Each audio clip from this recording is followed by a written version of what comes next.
At first light, aides to Raila'S scrambled. His phone lit up with messages. Are you okay? What's going on?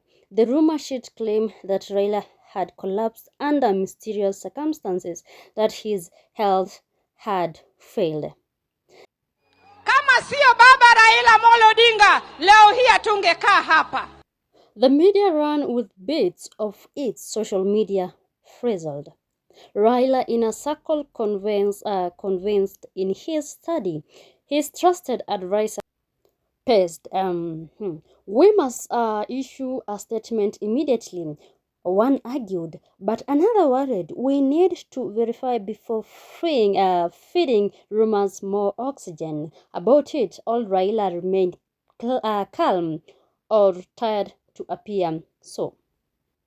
The center of speculative gravity turned next to former Vice President Rigathi Gachagua. In political circles and on social media, speculations twirled that Gachagua or his allies might have had a hand in spreading the rumors. After all, he and Raila had been enemies in recent years. Their rivalry was well known. By midday, reporters cornered Gachagua in a parliament press gallery. He denied involvement outright, inciting that he had no knowledge of any such death whispers. He stated he had not posted anything online in the past 24 hours and had spent the day in meeting and private consultants. But the damage was done. Suspicion had taken root. The public fell into calm, some accusing Gachagua of dirty politics, others insisting Raila was simply overreacting. The rumors campaign didn't exist in a vacuum. It magnified deeper tension Raila used to portray himself as a martyr, one threatened by shadow enemies. In speeches and interviews, he leaned into the narrative of a man under siege, not from illness but from political sabotage. Gachagua, on the other hand, attempted to reposition himself. Tunasikia wengine wananungunika, wanakutakia mabaya. Anayemtakia baba kufa, yeye alikufa zamani, ni kuzikwa imebaki. Amejaribu njia zote za kuharibu baba jina, mpaka imefika sasa anatamka tamko la kishetani. Na yeye tulimuua zamani kwa kumwimpeach. Amebaki anatembea longe gimora ilong kacha. Machano sato kende makatakoro lando gik manono. He used emotions to deflect blame. If he is vulnerable, how could he be? There is this man in this country called Gachagua, called Gachetha. Gachetha thinks the only way he can rule this country is by talking about Raila Amolo Odinga, is by making Raila Amolo Odinga his agenda. Raila Amolo Odinga cannot be his agenda if he wants to rule this country. Can he tell Kenyans what he wants to do for this country? Talking about Raila's ill health. Who told him Raila's sick? I'm sure he can even be more sick than he imagines Raila can be. Who is it to run to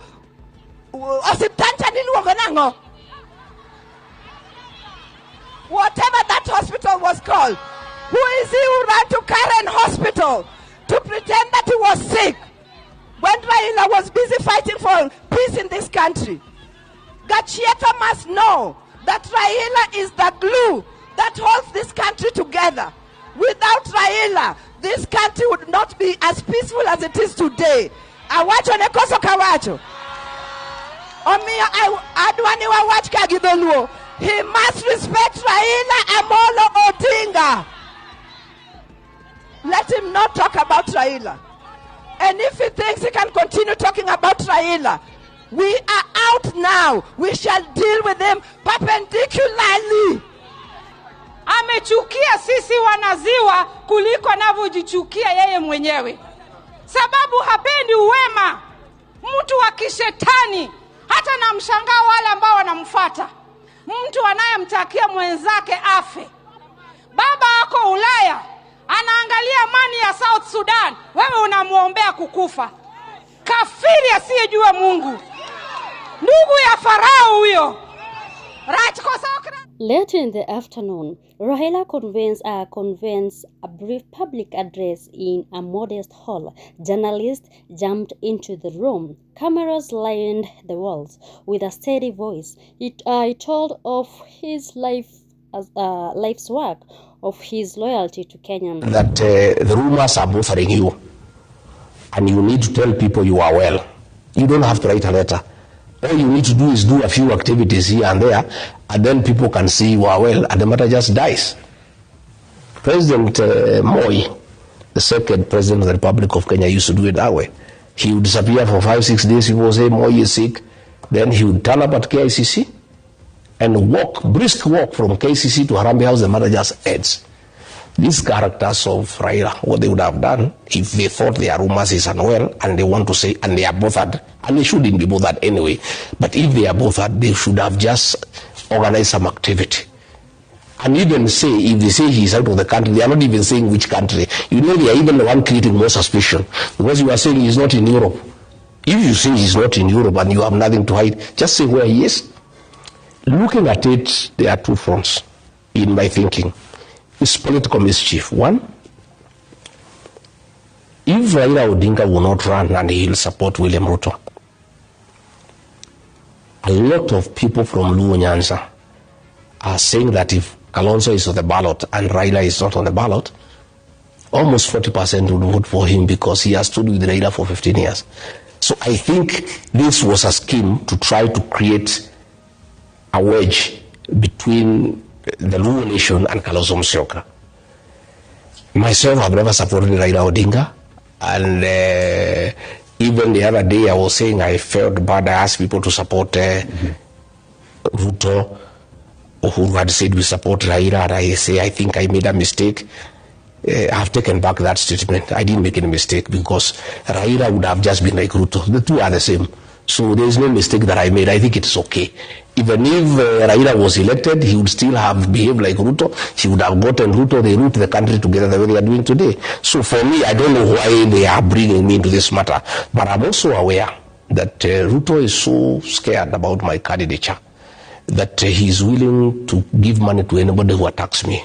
So I think the ODM fellows were setting the stage to start attacking me, so that they said Ruto videos so that they can have some money. And I think that's what has happened the whole day. Where does Rigathi Gachagua comes in the issues of Raila?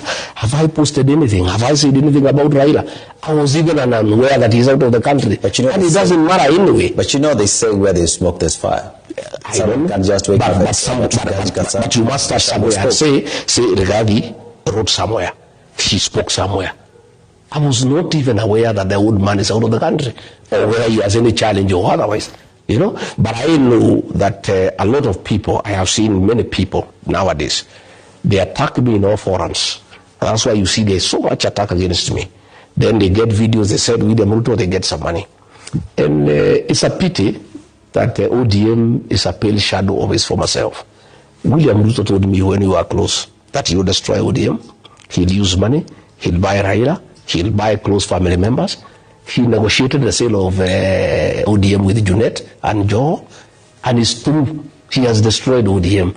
In Western Province, they could not get a candidate for Malava. They could not get a candidate for Kisa East. ODM has been destroyed by William Ruto. And just a few characters, Joho, the governor, Wanga, and Junet, they are the ones who are muking. All these other low MPs, they are just shouting. They are not getting anything out of the whole equation. So this party has sunk so low that they can sit down to accuse me and Kalonzo of wishing Raila ill. Let me tell you, my brother, we are not those kind of people. Doesn't matter who, even William Ruto, we have never wished him ill health. Even Raila, we have no reason. In fact, my prayer is that God gives Raila long life and good health. And I pray to God that he supports William Ruto so that we defeat the two of them in 2027. It will be very, very nice for me. I'll feel very good because we would like to deal with Kenya's problem once and for all. And it's the two characters because they are one and the same. They are looting the country together. All these things that are happening in the country, if it was not Raila support, Ruto would not be doing it. But as wishing him ill, wishing him bad, I'm not the kind of a person. Okay. And I'm really not bothered to what is happening to him or where he goes.